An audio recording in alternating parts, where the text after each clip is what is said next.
How much thought did you give to the inner workings of global supply chains before the pandemic? Probably not a lot. The conversation around trade and supply chains has been completely transformed by the COVID-19 pandemic and other world events.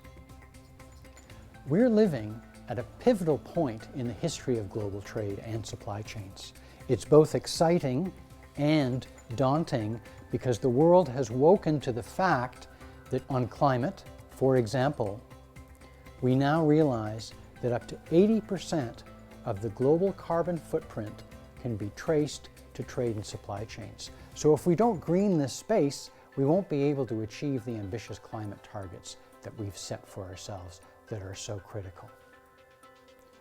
On the importance of inclusion in globalization, we know that we need to include more people in global trade.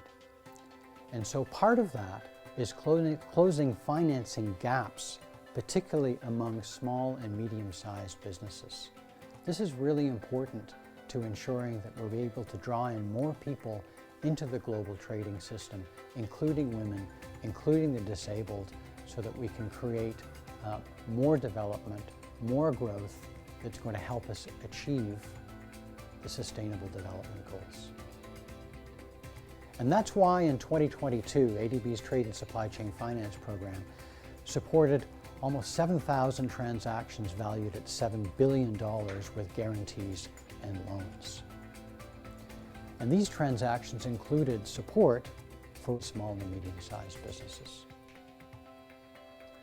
But beyond providing guarantees and loans to support trade, the program undertakes non-financial market initiatives to make trade and supply chains green, inclusive, transparent, socially responsible, and resilient.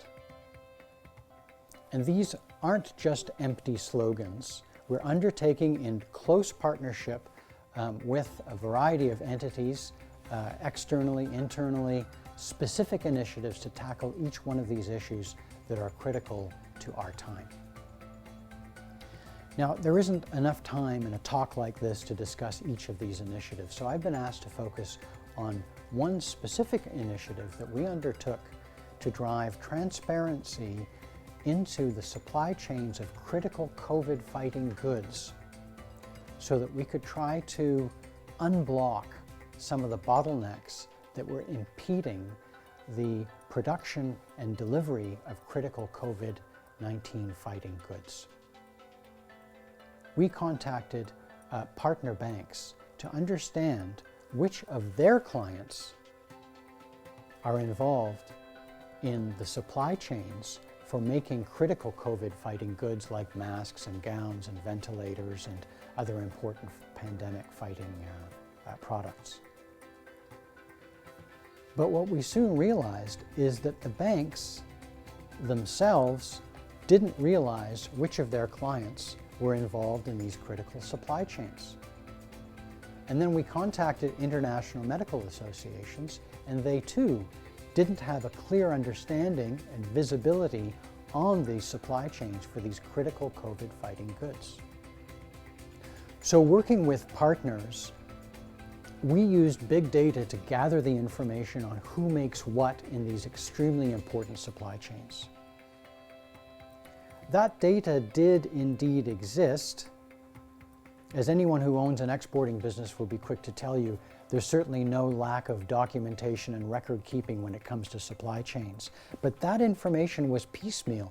There was no single repository that would allow us to trace exactly which company makes which component part of these critical COVID-fighting goods.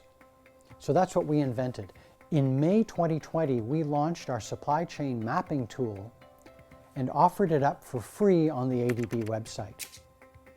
Now, anyone can pick a product, COVID-fighting product. There are 34 of them on the website, and they can trace that product to who makes it and distributes it. They can see where it's made.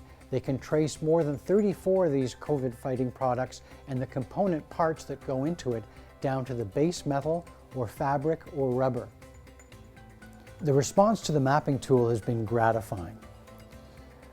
Now, with the transparency that this initiative has delivered for 34 COVID-fighting goods, banks, governments, and companies can more easily identify bottlenecks in the supply chain to address those bottlenecks, to alleviate whatever problems were impeding an ability to enhance production and delivery and supply of these critical COVID-fighting goods.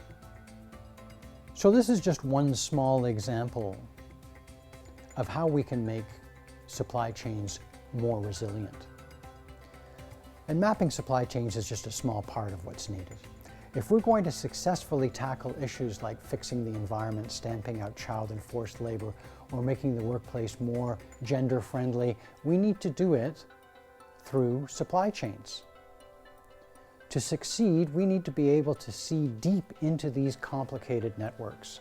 We need to be able to determine who makes what and where, and we need to drive the kind of transparency and digitalization through global supply chains so that we can fix problems, so that we can monitor environmental and social standards, so that we can ensure that any kind of bottleneck that impedes the production and delivery of critical goods is addressed and addressed urgently. So the pandemic did show us that there are ways to make these supply chains more secure and less vulnerable to shocks. And fixing them, for example, by moving trade into the digital world, will also make some of the biggest issues we face easier to tackle. If I can leave you with just one thought, it's that we're at a pivotal time in the history of global trade and supply chains. And that's because many of the critical issues facing our generation need to be addressed through making global trade and supply chains green, inclusive, transparent, socially responsible, and resilient. Thank you very much.